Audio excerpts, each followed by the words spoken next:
Do not antagonize Chauncey the tiny bear. He may be small, but he nips. It has been an entire month since I touched Dragon Age, and I also kind of took a week off of playing any video games. I have a feeling that this episode is going to be relatively boring compared to the rest of them, but I don't think that matters. Lots of exploring to do, and probably lots of reading like usual.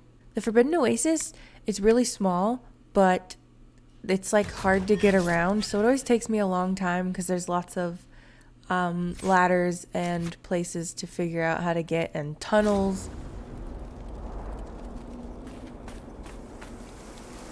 Dispatch for you. What is it? Could prove useful, sir. There was supposed to be a giant, but I think he disappeared somehow when I unlocked one of the campsites, so I didn't get to kill the giant, and I'm upset about it.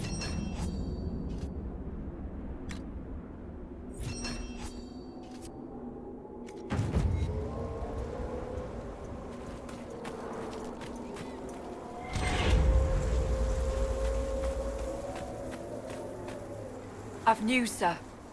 What is it? You may want to look into this.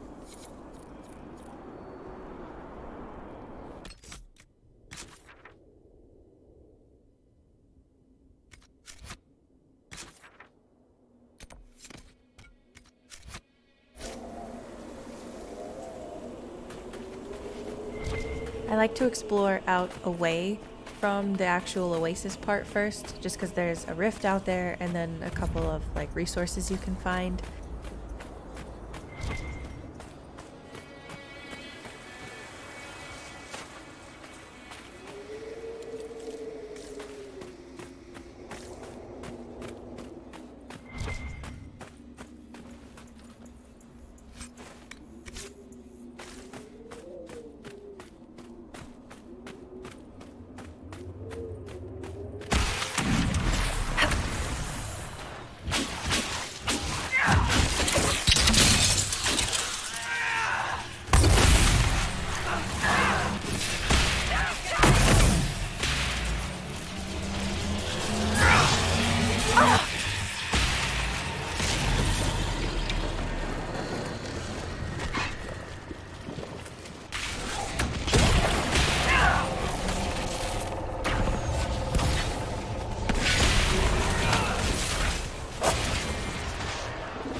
There's a single oasis in the midst of these wastes.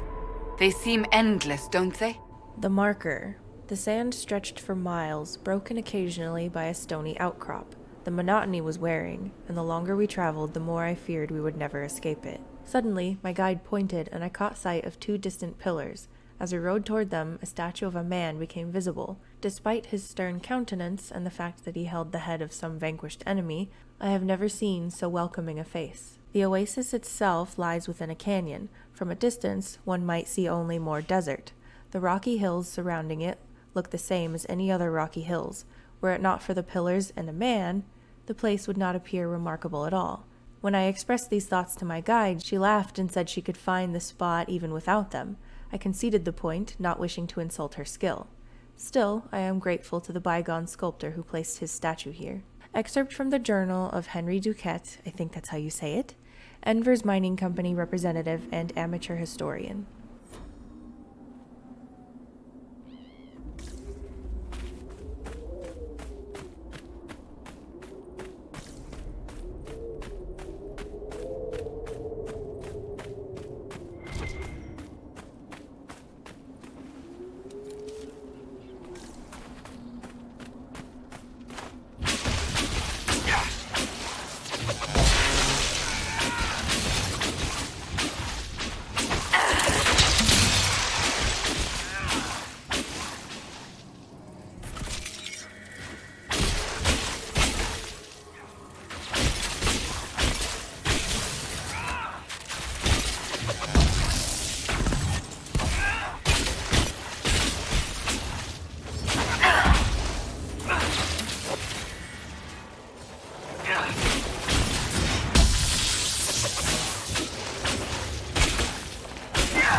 A miner's journal. Excerpts from the journal of an unknown miner dated 938 Dragon.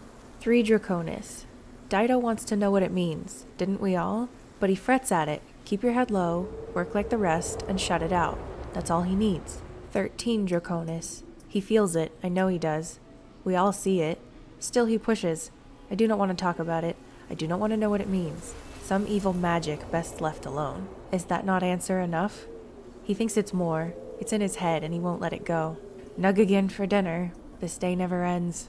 4 Cloud Reach. Dido was on the ledge behind the pool. What was he doing? What does he know? If he disturbs it... Nico won't talk to Dido at all. He trades shifts so that they will not work together. I should do the same. 24 Cloud Reach. The boss says his boss in Valfermin would be sending someone to check on operations. Suppose it's just routine. Dido speaks strangely now. Too much time at the door. Nug again for dinner. Wonderful. 1 Blooming Tide. Make her forgive me, but Dido's absence is a weight lifted. Shame about the wife, though.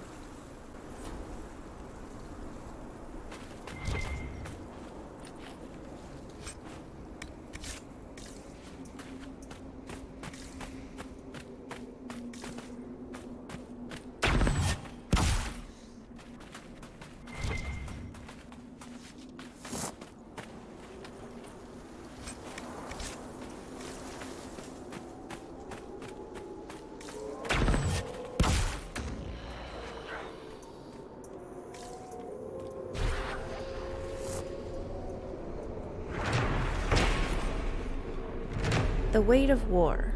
Sketches of the statue from various angles occupy several pages of the journal. I have seen the pose before. Often it represents the burdens carried by those who die by the sword. Usually the man, or the head of his enemy, bears some identifying mark, but I can find none here. Perhaps there is some message in their uniformity. No claims to personal glory, only stern acceptance of duty. Given the approach's association with the Wardens, it is a fitting sentiment. Excerpt from the journal of Henry Duquette, Enver's Mining Company, representative and amateur historian. And amateur historian. I can't read today. Sorry if it sounds like I have a stuffy nose, too.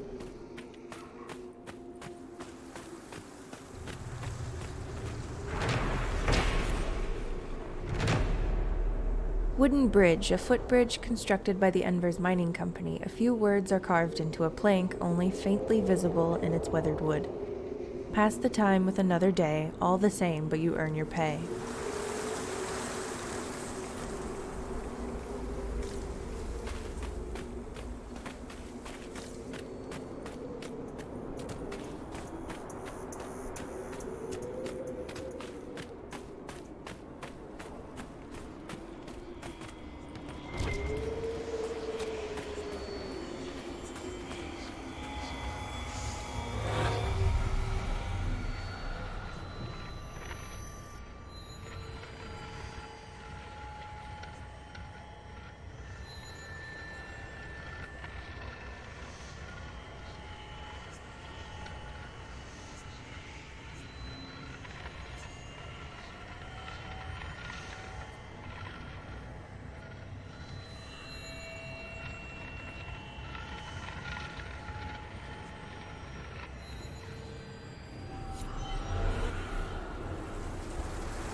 Make it take you!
Odd that the shards would lead us here.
It's beautiful.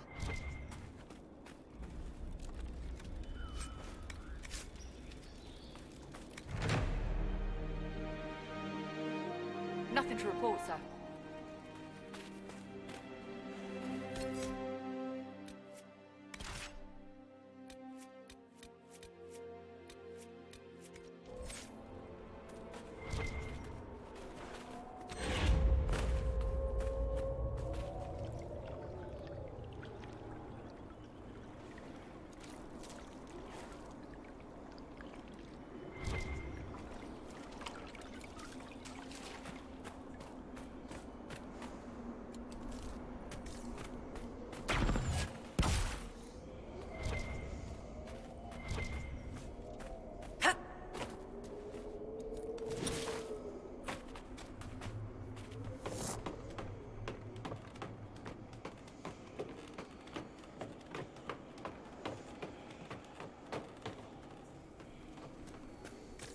There's someone else here. Who are you? Why are you following me? I'm just looking for stuff to salvage. I used to work here. I know no one needs it. I'm with the Inquisition. Been out here a while. But I'll assume that's important. Doesn't explain why you're following me. You came all the way out here to salvage old mining equipment.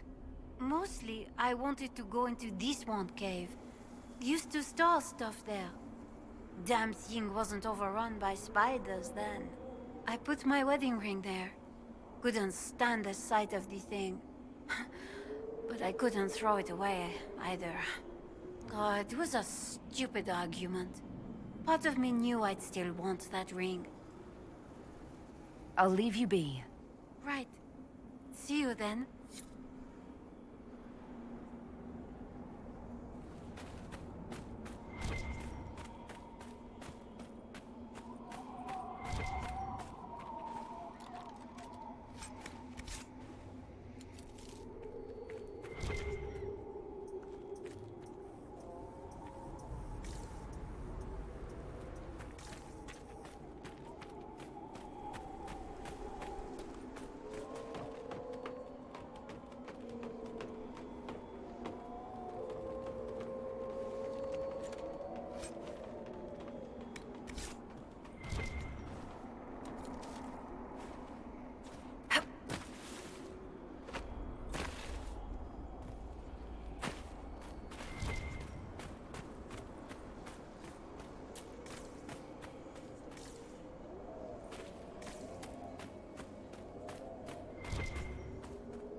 Worn pillars. A sketch of the pillars, followed by another drawing imagining the pillars as part of a grand monument, with appended notes on the subject. The remains of the structure surely predate the Second Blight, perhaps older.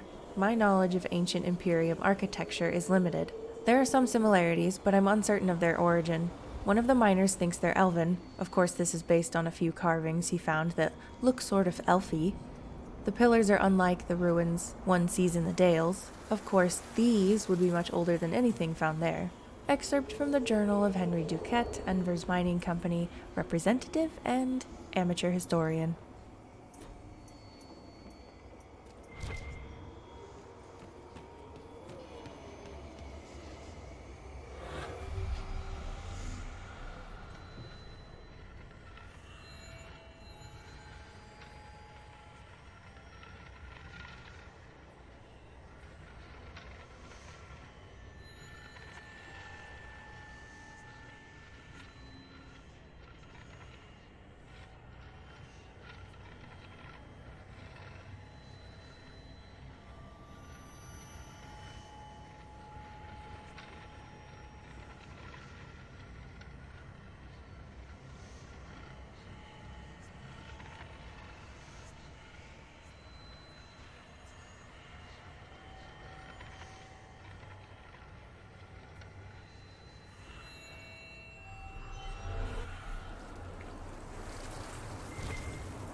The Journal of Paulette Deschamps. I don't know how to say that. Andraste's sweet ass, I'm a fool for betting what I couldn't pay. Now I have to take Nico's shift in the tunnel closest to the door. A lot of them fell silent at that. Nico tried to take it back. He's a good enough lad, but I gave my word. Nico's first night here, he thought to sleep below the ridge at the back of the pool. We didn't notice. He woke the whole camp with his screaming. He sleeps under the statue outside camp now and shakes when he goes near the pool. I let him keep his win. He can owe me a drink when it's done.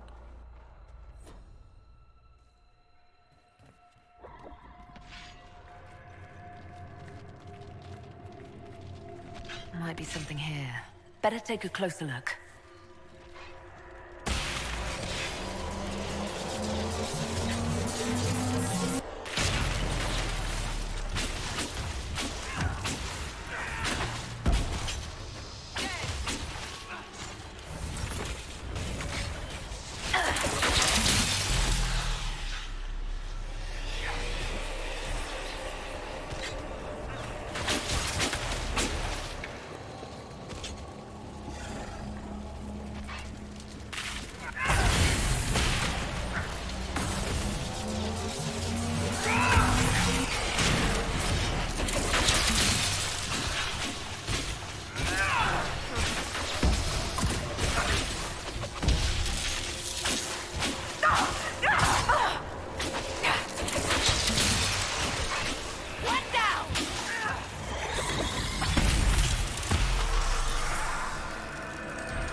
Upper walkways. After watching one young lad scale a rock face on a bet, I was comforted to find that not all the miners share his lack of self-preservation, and a railing had been built along the upper walkway.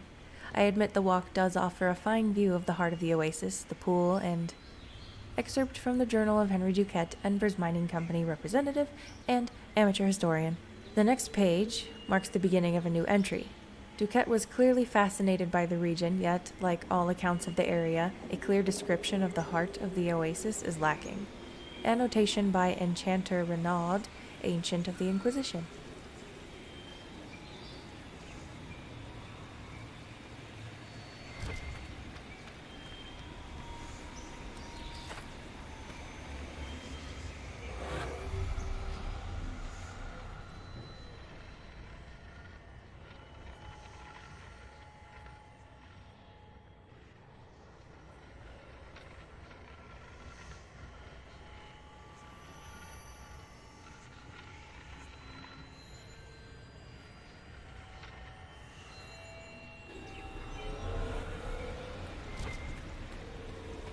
Varric, you joined the Inquisition when Seeker Pendergast questioned you.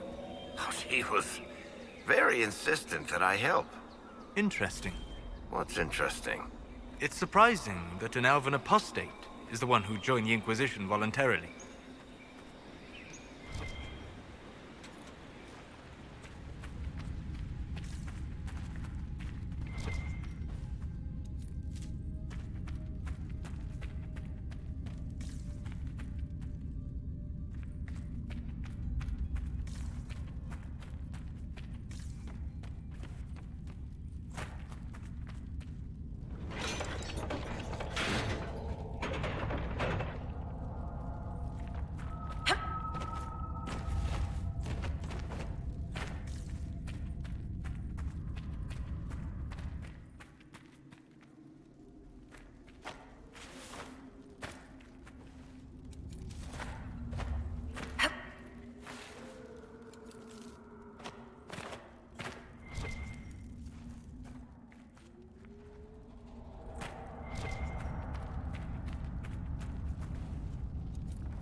Intrinsic pool. At the center of it, the scent of water, the soft call of a tusket wading through the pool. You almost forget that outside the oasis there's simply nothing. Excerpt from a letter sent to Manon Duloc in Verchiel from her brother Leon.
Spiral Mine. We are in agreement that the incident that took place last week in the Spiral Mine was an unfortunate accident. Condolences will be sent to Dido's wife, along with pay owed. Official statement posted by the mine overseer. Name illegible. Interesting.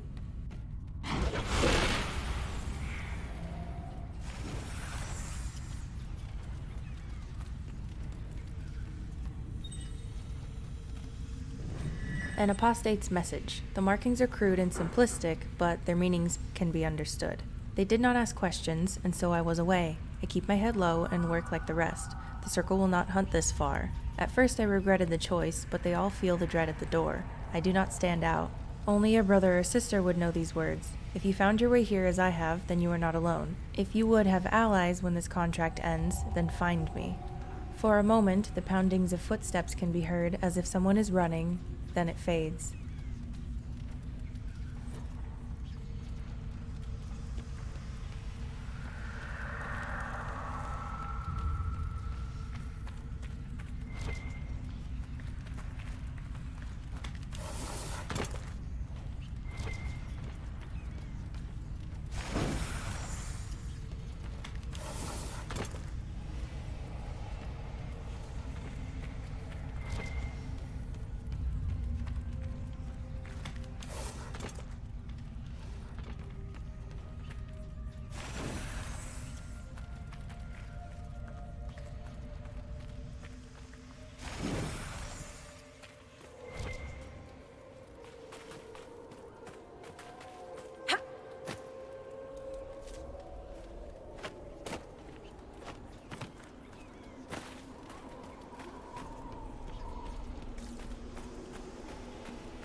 Time to head back to Haven for a little bit, I think, because my inventory is getting full.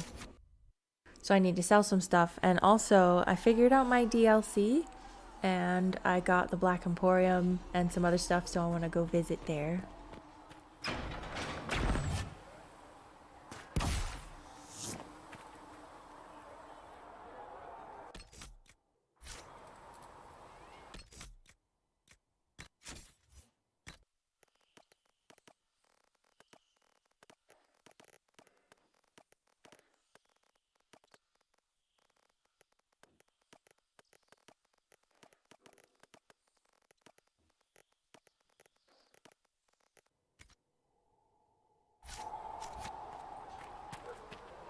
We'll need some of your cloth for...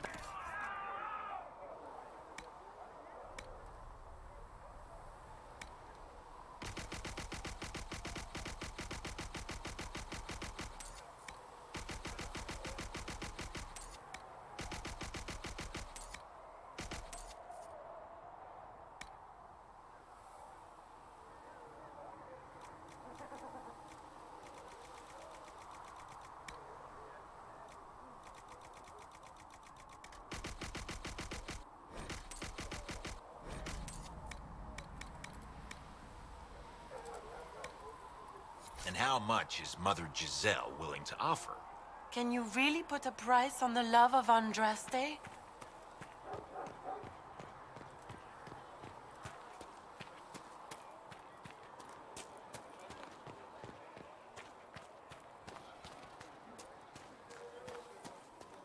Make her watch over you.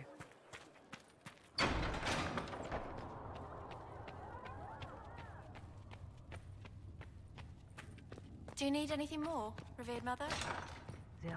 If you're not using them later, Zegrit is willing to pay. I don't feel comfortable letting parts from demons be available for sale. To be honest, I'm not sure who would buy them.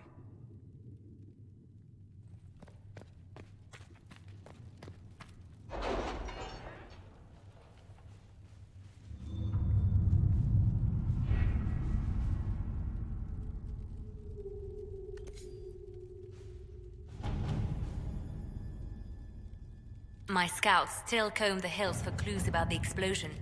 I'll take what I can find.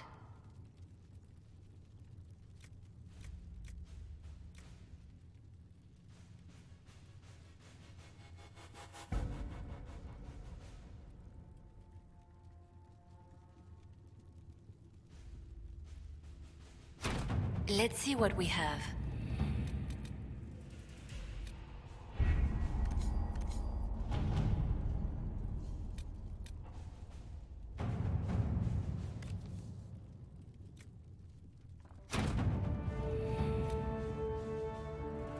Alright, on our way to the Black Emporium. A ship has been secured. Be wary of what you find in the Black Emporium, Inquisitor. I have heard many frightful tales. Says Colin. He's so cute.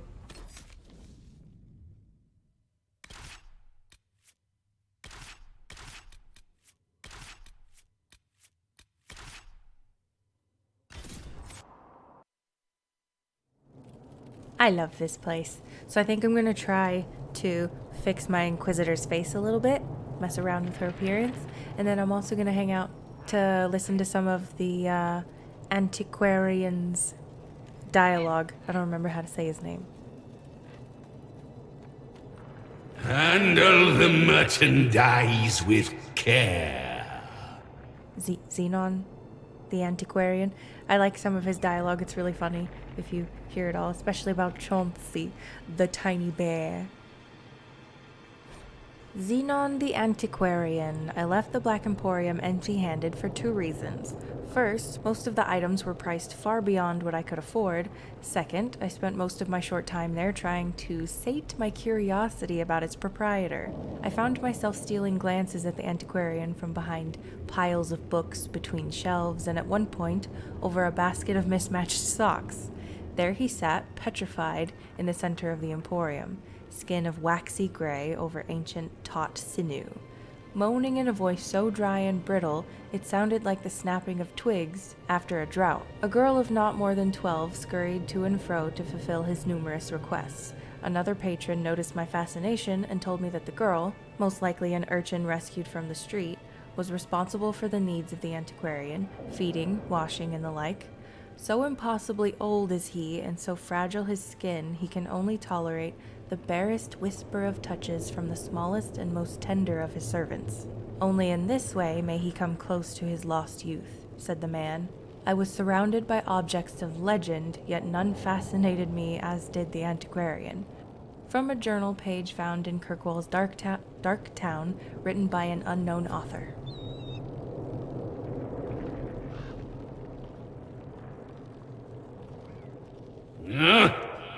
Handle the mirror with care. It has been known to bite.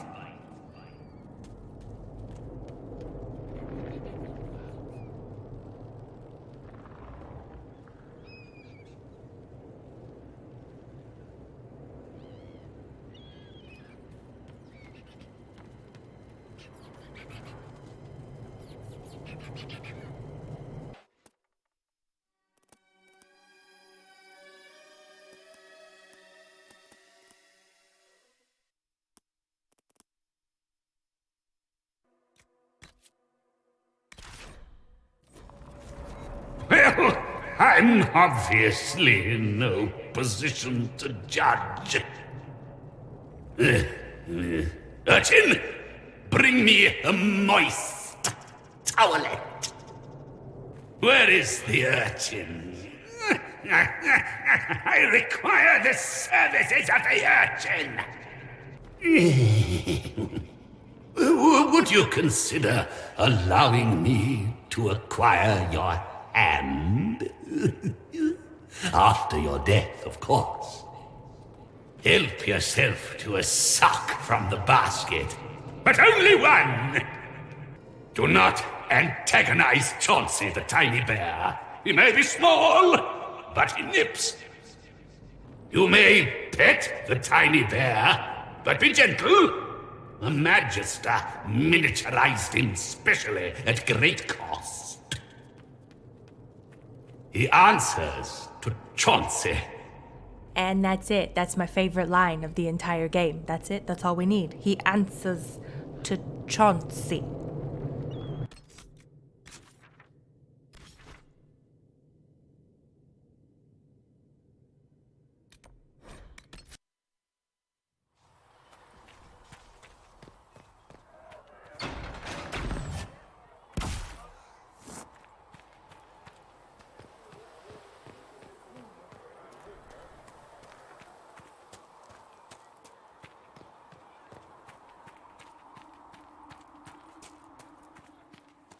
Go in peace, Herald of Andraste.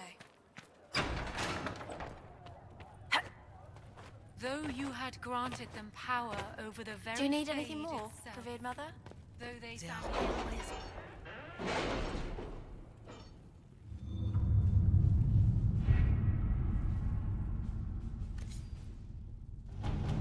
My scouts are posted on the ridges in case there's any trouble.